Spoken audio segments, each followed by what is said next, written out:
Traemos una conferencia muy importante, tal vez de carácter apologético, y esto significa para defender la fe. Y el título de la conferencia se llama Las evidencias de la Biblia. Las evidencias de la Biblia. En Isaías capítulo 40, versículo del 6 al 8, tenemos estas palabras. Voz que decía, da voces. Y yo respondí, ¿qué tengo que decir a voces? Que toda carne es hierba y toda su gloria como flor del campo. La hierba se seca y la flor se marchita porque el viento de Jehová sopló en ella. Ciertamente como hierba es el pueblo, sécase la hierba, marchítase la flor, mas la palabra de Dios nuestro permanece para siempre. La palabra de Dios permanece para siempre. En estos versículos se resume lo que siglos después se conoció en la física como la ley de la entropía, que todo está sujeto a un desgaste, lo que establece la primera y segunda ley de las termodinámicas. Todo sufre un deterioro, todo se echa a perder. Nuestro refrigerador es un testimonio, ¿verdad?, que contradice la teoría de la evolución. En lugar de que las cosas estén progresando, evolucionando, están degradándose cada vez más. Sin embargo, aquí se compara, ¿verdad?, que nuestra vida también es como la flor del campo. La vida humana nace, tenemos nuestro clima, somos las flores y nos marchitamos tarde o temprano. Sin embargo, a pesar de que el universo que nos rodea está gobernado por esta ley de la entropía, donde todo está sujeto al deterioro, al desgaste, a la oxidación, lo único que permanece alrededor de nosotros es la Biblia. Es lo único que permanece inalterable, no sujeto a ningún cambio. Y muchos cristianos, aunque se dicen cristianos y leen la Biblia, han sido objeto de mucha burla en la televisión, en noticieros, en entrevistas, y les preguntan por qué la Biblia es la palabra de Dios, como nos han enseñado desde la escuela dominical. Y muchos cristianos no saben contestar. La mayor parte de los ateos, de los científicos, de tus maestros, de políticos, de escritores en el mundo entero, no saben lo que en esta mañana van a escuchar, las evidencias de por qué la Biblia es el libro, sobre todos los demás billones de volúmenes de literatura, el más interesante, el más peculiar y el único que puede traernos palabras de vida eterna. No cabe duda que existen billones de volúmenes de literatura en todo el mundo. Sin embargo, la Biblia sobrepasa todavía en el siglo XXI a cualquier libro que me puedas presentar. Tú le puedes decir a un presidente de la República, a un senador, a un diputado, a un científico, a un político, a un artista, a un deportista, quiero que me digas cuál es, a tu parecer, el mejor libro o el libro más excelente de todos los que se han escrito. Nadie se atrevería a este momento a citar ningún otro libro más que la Biblia. Y vamos a ver por qué la Biblia es superior a todos aquellos que se han escrito. Por ejemplo, los mormones tienen los libros sagrados como Doctrinas y Convenios y la Perla de Gran Precio. El Ramayana y los Vedas es otro libro sagrado de los hindúes. El Mengzi, el Chung-Yung y el Dasue de Confucio.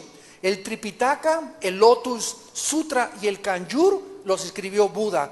El Corán, que pertenece al Islam, y tenemos la Biblia. Si ponemos todos estos libros que se consideran sagrados y los ponemos a la Biblia del lado derecho, ninguno de estos libros que se llaman sagrados tienen registros geográficos, históricos, antropológicos, científicos, genéticos, psicológicos y biológicos y de cualquier otra disciplina académica. No encuentras profecía tampoco, no encuentras apologética en ninguno de los libros sagrados. Además, ninguno de los libros sagrados que acabo de mencionar y que así los considera el mundo, ninguno de ellos menciona que su líder iba a nacer. Por ejemplo, el budismo. Gautama Buda fue un hombre, un príncipe que trató de buscar el misterio del sufrimiento. Y Buda nunca jamás dijo, ¿verdad?, que él conocía la verdad al contrario, antes de morir, les dijo a los discípulos, busquen la verdad. Y cuando Él murió les dijo, yo no sé todavía hacia dónde se dirige la vida. Era un hombre totalmente confundido, ni tampoco se habló de que iban a ser una aldea, quién iba a ser a sus papás. Vuelvo a repetir, de ningún líder sagrado, ni de ningún libro que se considera sagrado, se contiene los registros que tiene la palabra de Dios. Cuando examinamos detenidamente estos volúmenes sagrados, y podemos poner aquí también a William Shakespeare, podemos poner a Octavio Paz, podemos poner a todos los grandes escritores y a todos los grandes comentaristas del mundo, y vuelvo a repetir, ninguno ha escrito la literatura, la poesía, la historia, la geografía, la antropología, la geografía que contiene la Biblia. Ninguno de ellos. Y como nosotros queremos saber estas evidencias, vamos a comenzar a examinar algunas de ellas que demuestran el origen sobrenatural de la Biblia. Los hombres no pudieron haber hecho este volumen que se llama la Biblia. Veamos en primer lugar la evidencia de su singularidad y de su unidad. Apúntalo, número 1, su singularidad y su unidad. La Biblia fue el primer libro en haber sido impreso en la imprenta de Gutenberg, para comenzar. El primer libro que se imprimió en la primera imprenta cuando se inventó por Gutenberg fue este libro que tienes en tus manos y que tengo en mis manos, que se llama la Biblia. Y después este libro, ¿verdad?, se llamó la Vulgata Latina, que se tradujo por un monje en el año 435 después de Jesucristo. Entonces, esta primera versión, que se llamó la Vulgata Latina, fue el primer libro que se imprimió en el mundo. Es el libro más vendido, tiene los récords de ventas de todos los libros que se han publicado, es el libro más traducido a más idiomas, a más lenguajes, a más dialectos que cualquier otro volumen de literatura. Simplemente hasta hace algunos años la Biblia había sido traducida no solamente a volúmenes que podríamos decir nosotros como o dialectos como el zapoteco o como otras cosas, sino que se había traducido de los 1846 lenguajes de los 5445 que existen. A más de casi 2000 lenguajes y dialectos se había traducido la Biblia. Si tú vas, por ejemplo, a Oaxaca, de donde son originalmente los mixtecos, ¿verdad? Algunas tribus que todavía ni siquiera usan el dinero, tienen la Biblia traducida. Si tú vas con los mayas, tienen la Biblia en maya. Y esta obra la hicieron un grupo que se llamó los traductores de Wycliffe. Así que la Biblia es un libro traducido a miles de lenguajes y a cientos de dialectos. Tenemos 13,000 manuscritos originales de la Biblia, 8,000 de la Vulgata Latina y más de 1,000 versiones primitivas y 4,000 en el original griego. Si ustedes van algún día a Jerusalén y van al museo del Holocausto, van a encontrar así en un vidrio grandísimo los rollos de Isaías que se encontraron en 1946-48, que se llaman del Qumran. Ahí está exactamente Isaías escrito en el original hace más de 2700 años, exactamente como el libro de Isaías que tenemos nosotros en la Biblia. Las traducciones del libro de la Ilíada, de la Odisea, de Heródoto, de cualquier volumen que tú me digas, no hay más de 50 originales. Es la Biblia el libro que contiene más originales que cualquier otro volumen de literatura en la historia del mundo. Ha sido además la Biblia el libro más atacado. Es el libro más criticado. Es el libro más perseguido y más controvertido de la historia. Y vamos a hacernos una pregunta. ¿Por qué, por ejemplo, los cantantes de rock pesado, de rock heavy metal, como Marilyn Manson, los Rolling Stones, Iron Maiden, etcétera, etcétera, por qué odian la Biblia? ¿Por qué no es el Corán, el Tripitaka, los otros libros sagrados, los que son atacados en las películas, en los medios de comunicación, pero sobre todo por los cantantes que tienen relación con Satanás? ¿Por qué es la Biblia el objeto del odio? ¿Por qué ha vuelto a resurgir el 666? ¿Por qué se marcan ese número que aparece en la Biblia? ¿Por qué la cantante Madonna, cuando le preguntaron en Nueva York, oiga, ¿usted por qué trae tantos crucifijos? ¿Que es usted muy religiosa? Y Madonna contestó, no, simplemente traigo crucifijos porque me encanta traer hombres desnudos junto a mí. Entonces Marilyn Manson agarra la Biblia, un cantante muy loco, ¿verdad? Y comienza a arrancar las páginas y escupirlas, le arranca a un pollo ahí y se bebe la sangre del pollo, le escupe sobre la Biblia y le escupe sobre el público. ¿Por qué ese odio tan acérrimo y tan jarocho en contra de la palabra de Dios? ¿Qué es lo que hace la Biblia el objeto de tantas críticas? ¿Por qué en las escuelas y en las universidades? Yo les digo, ¿por qué hablan de Buda? ¿Por qué hablan del Che Guevara? ¿Por qué hablan de los revolucionarios? ¿Y por qué no nos dejan hablar de la Biblia? ¿Por qué enseñan en las escuelas que venimos de los changos? Que venimos de la evolución, que somos el resultado de una selección natural. ¿Por qué no le permiten a la Biblia darles a los estudiantes la otra cara de la moneda, la creación de Dios? Porque hay más evidencias de la creación bíblica que de la famosa teoría de la evolución.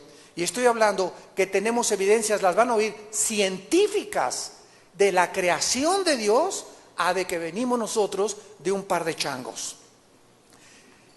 Una de las ironías más grandes de la Biblia es la del ateo y filósofo francés François Voltaire, que murió en 1778. Voltaire dijo antes de morir estas palabras: después de mi muerte, la Biblia pasará a la historia y nadie la volverá a publicar. Sin embargo, actualmente la imprenta más grande de Biblias en el mundo se encuentra precisamente en la casa donde murió Voltaire. Ironía del destino, ¿verdad? Cristo dijo siglos antes de Voltaire, los cielos y la tierra pasarán, pero mis palabras permanecerán. Veamos ahora la unidad de la Biblia. La Biblia está formada por 66 libros. 66 libros que muestran una consistencia asombrosa, sobrenatural, desde el Génesis hasta el Apocalipsis. Corre una sola línea por estos 66 libros. Estos 66 libros fueron escritos en un periodo de 1500 años por más de 40 autores diferentes. Unos fueron pescadores, otros empresarios, otros médicos como Lucas, otros campesinos, otros como Isaías fue oficial de la corte de los reyes, otros como Daniel, ministro de industria y de comercio, etcétera, etcétera. Pero casi ninguno de estos autores, que fueron más de 40, se conocieron. Sin embargo, todos los más de 40 autores de los 66 libros hablan de lo mismo. Los 66 mencionan la obra del Hijo de Dios, el plan de salvación y de la redención del ser humano. Esta unidad de la Biblia es sobrenatural. Sin embargo, a pesar de que todos estos autores vivieron en periodos diferentes, todos hablan de lo mismo, el plan de redención, y esto nos habla de que el autor de la Biblia tiene forzosamente que ser Dios. Veamos ahora las evidencias científicas. En primer lugar, en el libro del Génesis capítulo 1 se describe el orden de la creación. Escuchen, el primer día dice la Biblia que Dios hizo la luz, el segundo día el firmamento, el tercer día la tierra y el mar, el cuarto día el sol, la luna y las estrellas, el quinto día los peces y las aves, y el sexto día las bestias, los animales del campo y el ser humano. Pregunta, cuando Dios dijo que sea la luz, ¿por qué si fue hasta el cuarto día cuando apareció el sol que dijo Dios que fue a la luz? ¿A qué luz se refiere la Biblia cuando dice que sea la luz, sino que hasta el cuarto día el sol se puso en movimiento? Bueno, hasta este momento los científicos no han podido determinar ni definir qué es la luz. Dicen es un fluido de electrodos, es un fluido electromagnético de diferentes cosas, etcétera, etcétera. Es energía, pero es todo lo que saben de la luz. Y cuando nosotros llegamos al siglo XX, se descubre en el siglo XX lo que se conoce como el espectro electromagnético que rodea el planeta Tierra. ¿De qué estoy hablando? Existe alrededor de la Tierra un espectro electromagnético que no existe arriba de la atmósfera, y que este espectro electromagnético hace posible que tú ahorita me estés escuchando. Yo tengo un micrófono y mi voz está siendo transmitida en ondas de sonido. Esta grabación está grabándose en un CD, está grabándose en cámaras de televisión gracias al espectro electromagnético. Se puede registrar la voz y puede viajar la voz y nos podemos comunicar. Si tú te vas a la luna y tú le dices, Pancho, no te oye, necesitas una escafandra, un sistema de sonido para que te escuche a través, porque en la luna no viaja el sonido por ondas como aquí en la Tierra, ni en Marte, ni en Mercurio, ni en Júpiter, ni en ningún otro lado. Entonces, cuando Dios dijo que sea la luz, se refería a la energía que la Tierra necesitaba primero, antes de poner al ser humano, para que pudiera el ser humano, cuando Dios lo colocara, poder comunicarse.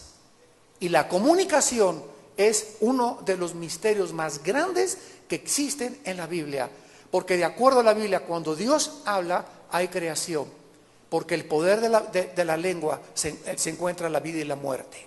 Es increíble la forma en la que Dios trata la comunicación. Ahora, muy bien, la ciencia comprueba. Señores científicos que me oyen por la televisión también, abran las orejas. La ciencia comprueba actualmente lo que la Biblia escribió hace más de 4.500 años por un hombre llamado Moisés. ¿Qué se puede comprobar? Que el ser humano no hubiera podido sobrevivir si primero no hubieran existido las plantas. Porque las plantas producen a través de la fotosíntesis el oxígeno. Ni el agua las plantas no pueden haber existido si no existiera el agua primero. Este orden de la creación, ¿quién se lo reveló a Moisés? ¿Walter Mercado? ¿Quién se lo reveló a Moisés? ¿Quién le reveló hace más de 4.000 años este orden perfecto que la ciencia actualmente comprueba? Número 2, la genética de Dios. Esto me fascina. Génesis capítulo 1. En Génesis capítulo 1, versículos 11 y 12. Hace 4.500 años antes de que Gregorio Mendel, en 1860, que fuera el iniciador y el descubridor de las leyes de la herencia, cuando con chícharos comenzó a experimentar y a demostrar que había una transmisión de colores y de cosas y de características en los chícharos, que después se comprobó en los humanos y en los animales. La Biblia, 4.500 años antes, ya había establecido las leyes de la genética. Dice Génesis 1, versículo 11, después dijo Dios, produzca la tierra hierba verde, hierba que dé semilla, árbol de fruto que dé fruto según su género, que su semilla esté en él y sobre la tierra, y fue así. Produjo pues la tierra hierba verde, hierba que da semilla según su naturaleza, y árbol que da fruto, cuya semilla está en él, según su género. Y vio Dios que era bueno. Hace 4.500 años, Dios reveló en la Biblia que a una semilla de uva le puso a la semilla un software, le puso un código de información, para que cuando esa semilla se sembrara, la información que traía esa semilla fuera de acuerdo según lo que Dios quería que se reprodujera, que eran uvas. Y cuando se siembra una uva, no crecen plátanos, ni melones, ni sandías. ¿Por qué? Porque la información la trae la semilla. ¿Quién puso esta información en la semilla? Si tú agarras una naranja, la naranja trae otro software. Trae una información codificada para decir, la naranja va a ser así, con el color amarillo, la uva va a ser moradita, a veces un poco verdecita, las naranjas van así, las manzanas van a tener este cuerpo, las peras van a tener así, el cuerpo que tienen muchas personas, la sandía va a ser así, el melón va a ser así, etcétera, etcétera. La sandía va a tener 3 colores, blanco, rojo y verde, etcétera, etcétera. Y toda esta información viene contenida en las semillas de las frutas, para que sea también de acuerdo al árbol. Y esa semilla también la traen los animales y los seres humanos y se llama esperma. La palabra semilla, apúntalo, en el hebreo es la palabra sera, con Z, sera, y se tradujo esperma, linaje o descendencia. Palabras ligadas con las leyes de la reproducción. Entonces, el chango trae un esperma para que cuando se cruce con la changa no nazca un hipopótamo, ni un caballo, ni una yegua, sino que nazca un chango con los pelos haciendo igual que el chango. El delfín tiene un esperma que se produce delfines, el hipopótamo produce hipopótamos, y dice, según su género y su naturaleza. Y hasta este momento en el siglo XXI no se ha podido demostrar el cruce de una especie a otra especie, que es lo que se llama el eslabón perdido. ¿Y saben por qué no lo van a encontrar? Porque está reperdido. La teoría de la evolución no tiene, escuchen muy bien, y ve y díselo a tu maestro en la universidad. Y ahí sale en la revista Duda y en las revistas, y hace millones de años, y el ser humano evolucionó de un solo esperma, de un protozoario, etcétera, etcétera. Puras filosofías, especulaciones e hipótesis que no tienen ninguna comprobación científica. No existe una sola evidencia científica de una especie a otra especie. Los perros son Doberman, pastor alemán, chihuahueños, pero son caninos. Los caballos son percherones, pony, cuarto de milla, vaqueros, pero son equinos. Los felinos son gatos, son tigres, pero son felinos, pertenecen a la especie de los felinos, a la especie de los vacunos, a la especie de los caninos, etcétera, etcétera. Son especies y entre ellos hay diferencia, pero son y pertenecen a su especie. ¿Y qué pasa cuando cruzas a un caballo con una burra? ¿Qué nace? Una mula. Y cuando la mula nace estéril, señores científicos, porque violaron las leyes de la reproducción genética de Dios hace 4.500 años. Las mulas no se pueden reproducir. Se crea una raza híbrida. Esto la Biblia, antes de que en el siglo XX se descubriera, 4.500 años antes, Dios establecía las leyes de la genética, señores médicos, genetistas y científicos que nos escuchan. Veamos también otra cosa asombrosa científica. Hace algún tiempo en una universidad, recuerdo este incidente que lo vuelvo a repetir esta mañana, que es relevante.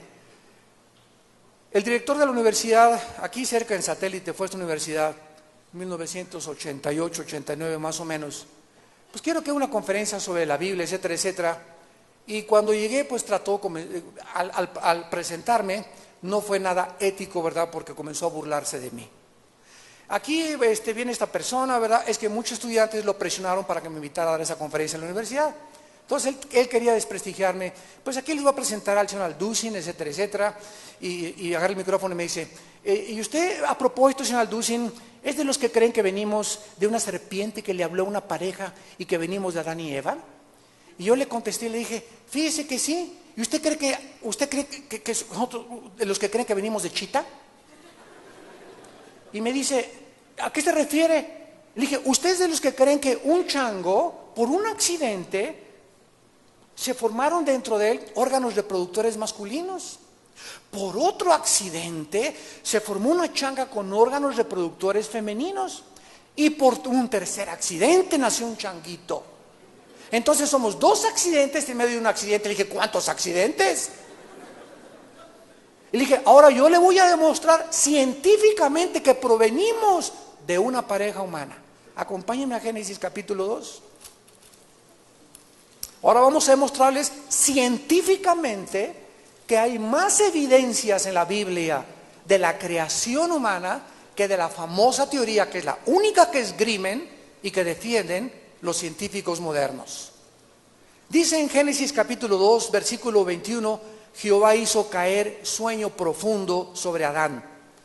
Mientras éste dormía, tomó una de sus costillas y cerró la carne en su lugar. Y de la costilla que Jehová Dios tomó del hombre, hizo una mujer. Del hombre Dios sacó a la mujer. Del hombre Dios sacó a la mujer y no de la mujer el hombre. Vamos a continuar. Entonces Adán dijo, esto es ahora hueso de mis huesos, carne de mi carne, esta será llamada varona porque el varón fue tomada. Quiero hacerte una pregunta. ¿Quién fue primero, el huevo o la gallina? ¿Y quién puso la gallina? Y según un huevo, ¿quién puso el huevo? Esa pregunta no tiene respuesta de acuerdo a las personas que no son cristianas. No se pueden explicar qué fue primero el huevo o la gallina. La gallina, ¿y quién puso la gallina? Las gallinas vienen de los huevos. Y si me dice que el huevo, ¿quién puso el huevo? Porque todos los huevos los ponen las gallinas. Cuando nosotros venimos a la Biblia, podemos voltear esa pregunta y decir, ¿quién creen ustedes? Y me fascina esta pregunta hacérselas a los estudiantes en las universidades también y en las preparatorias. ¿Quién creen ustedes, de acuerdo a su parecer, que fue primero, el hombre o la mujer? Es lo mismo que el huevo y la gallina. Y entonces dices tú, bueno, el hombre, pero tú, es que todos venimos de una mujer. Todos los que estamos aquí, todos los que están oyendo, venimos de una mujer. Bueno, la Biblia es clara y cuando la gente dice es que venimos todos de una mujer, es lógico que entonces Dios haya sacado al hombre de la mujer. Pero venimos a la Biblia y es al revés. ¿Por qué? La ciencia lo comprueba. El hombre tiene 2 cromosomas XY. La mujer tiene XX. Si Dios hubiera sacado del material genético al hombre de la mujer, hubiera sido una raza híbrida. Pero al sacar Dios a la mujer del material genético del hombre que tiene XY, entonces la raza humana se pudo reproducir. Y la Biblia tenía la razón. En tercer lugar, la Biblia dice que Dios hizo al hombre físicamente del polvo de la tierra. Y la ciencia comprueba que los 19 elementos químicos del cuerpo humano, magnesio, flúor, potasio, etcétera, etcétera, son los mismos elementos químicos que forman la tierra. Y los 4 gases que forman el cuerpo humano, carbono, hidrógeno, oxígeno, etcétera, son los 4 gases que contiene también el polvo de la tierra. Y la Biblia tenía razón.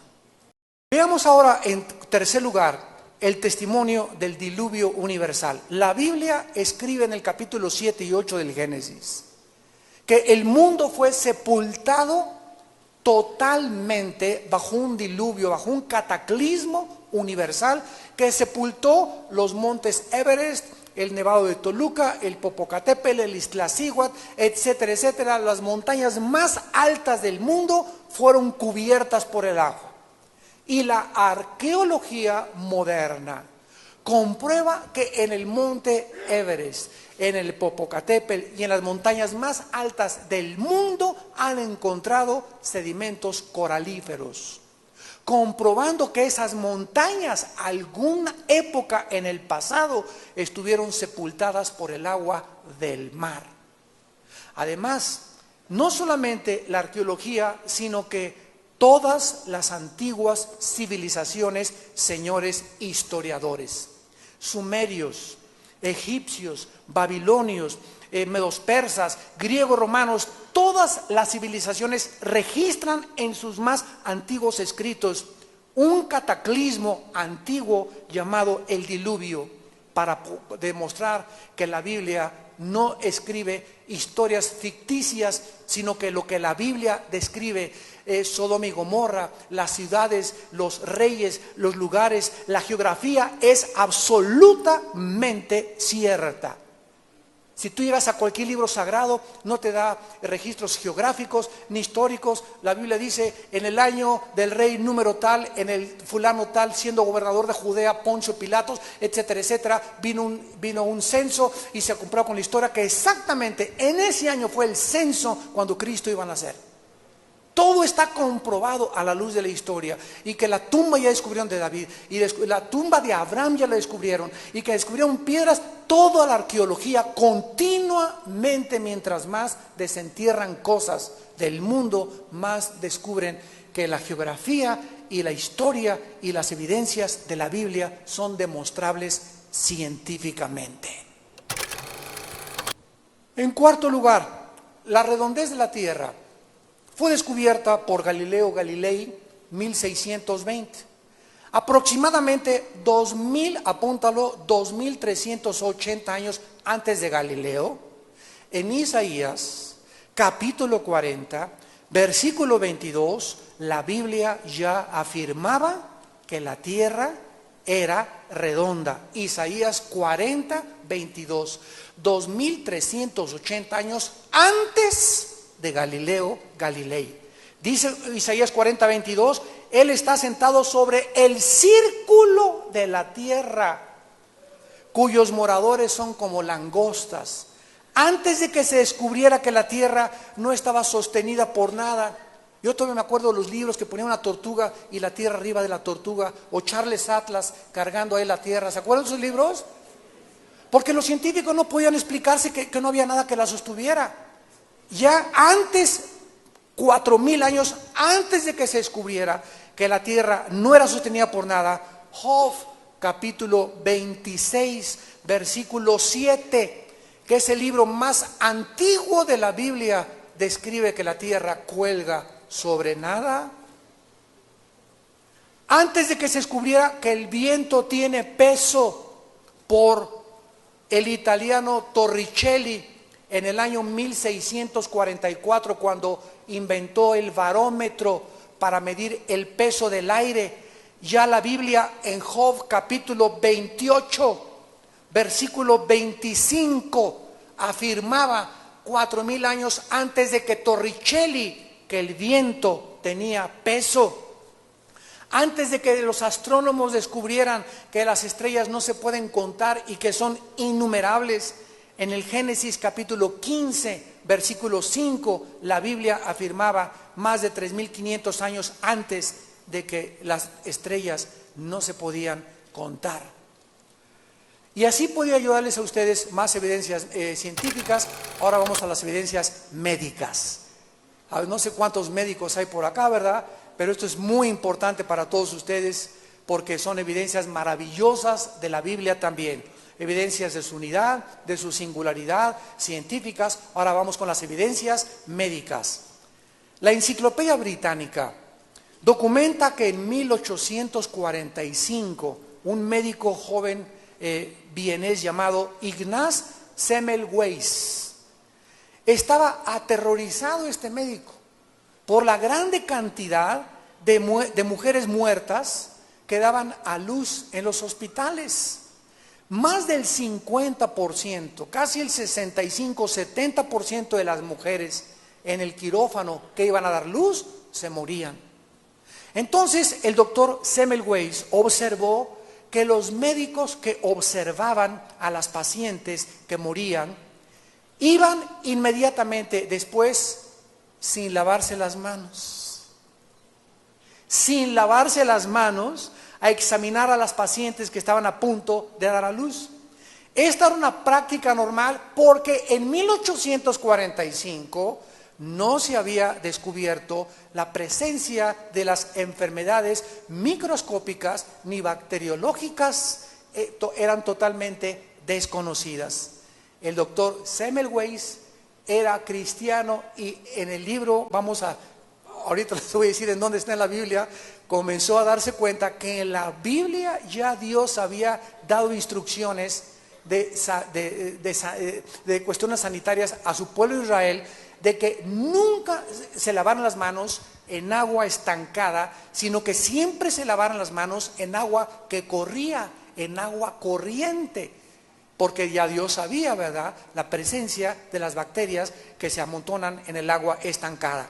Entonces los médicos comenzaron a lavarse las manos en cada examinación y el índice de mortandad cayó inmediatamente de casi 70% a un 2%.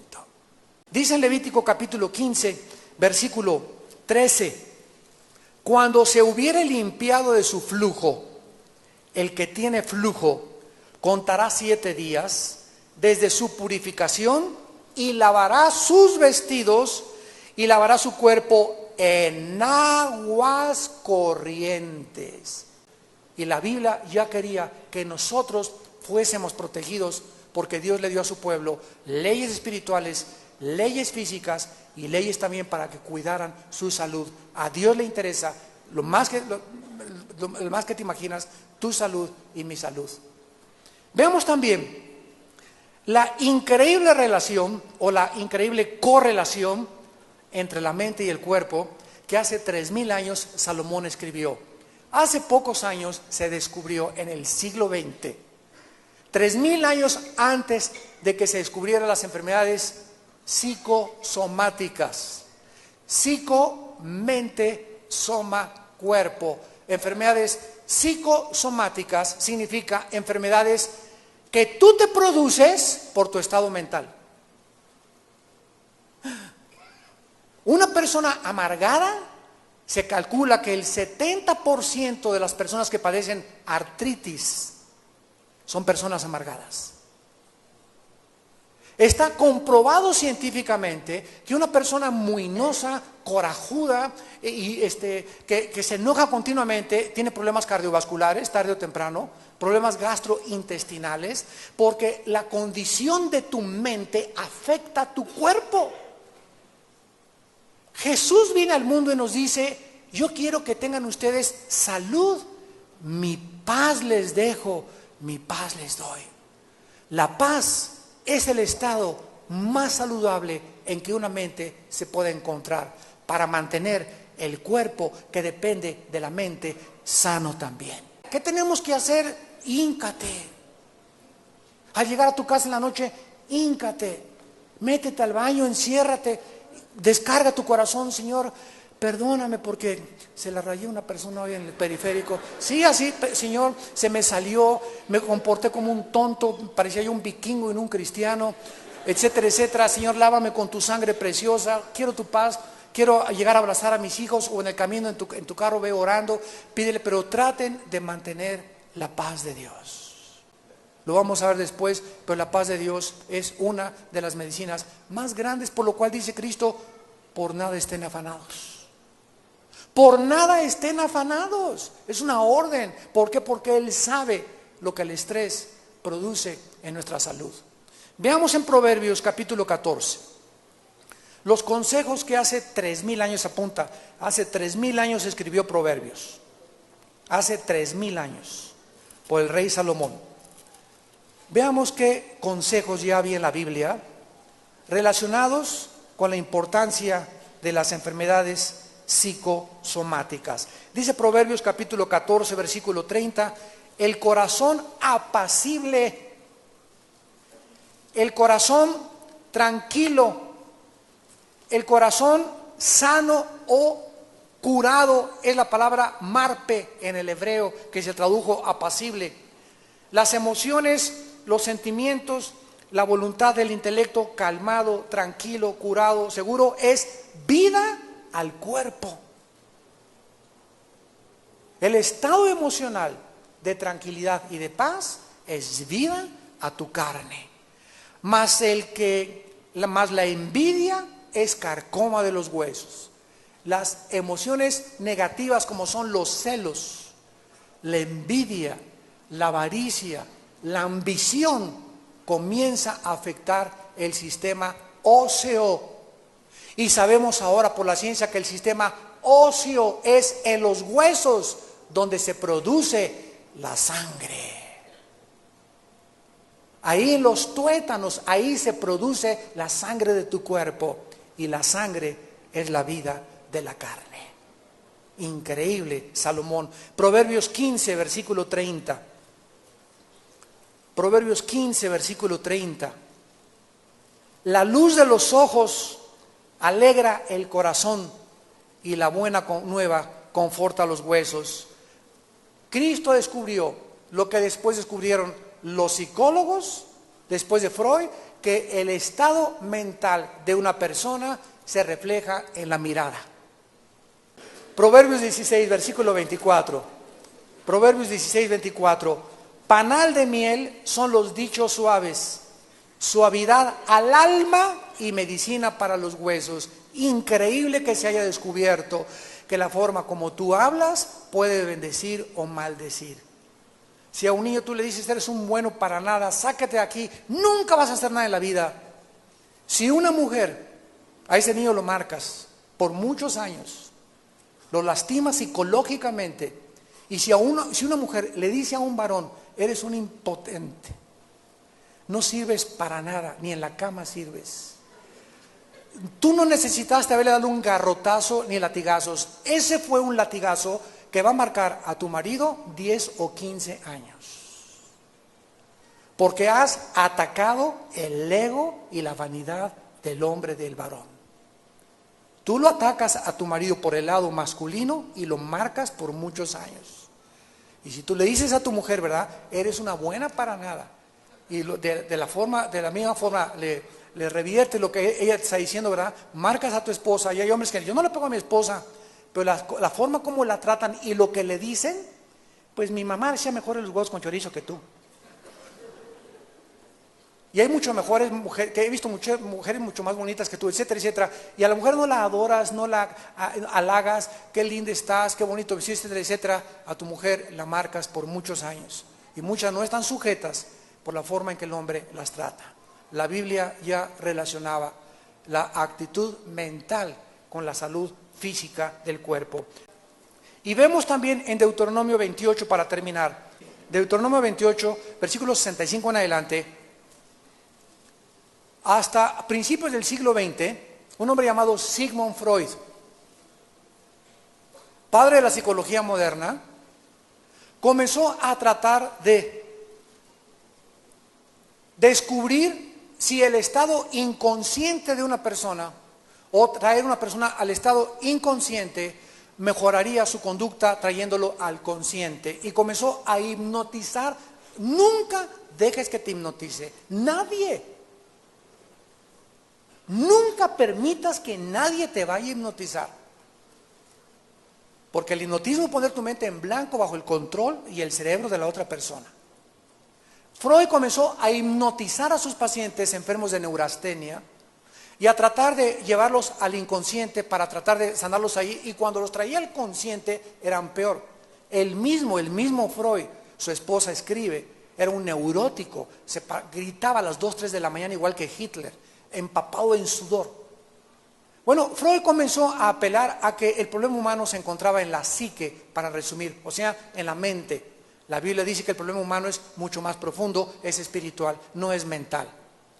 Entonces, la gente comenzó a trasladar los problemas espirituales a el área secular o médica o psicológica, diciendo, un enfermo con una persona con mente dividida, póngale que es una persona esquizofrénico, que significa mente dividida. En Santiago 1 dice la Biblia, el hombre de doble ánimo es inconstante en todos sus caminos. Entonces la psicología comenzó a ponerle nombres y a clasificar a las personas como enfermos mentales. A una persona que cree que todo lo persiguen, pónganle paranoico. A una persona que tiene hábitos o costumbres no normales, póngale manía depresiva o maniático depresivo. A una persona que tiene 3 o 4 personalidades, póngale psicótico o desórdenes múltiples de la personalidad. Y comenzaron a tratar de atribuirle a problemas de conducta al medio ambiente y al estado en que había crecido la persona. Lee Harvey Oswald asesina al presidente Kennedy en los 60s. Inmediatamente el segundo día, antes que lo mataran en la cárcel, en el sótano de una cárcel, de un edificio gubernamental, dicen los psicólogos, Harvey Oswald fue una pobre víctima del mundo. Fue un huérfano, tuvo 2 orfanatorios, 3 padres, 4 madres, etcétera, etcétera, por lo que se convirtió en un delincuente. Y ahora la gente victimiza a las personas arrebatándoles la responsabilidad que tenemos del pecado y haciendo a los asesinos ahora víctimas del pecado. Y pobrecito, mándenlo al psiquiátrico en lugar de a la silla eléctrica o en lugar de 50 años de prisión.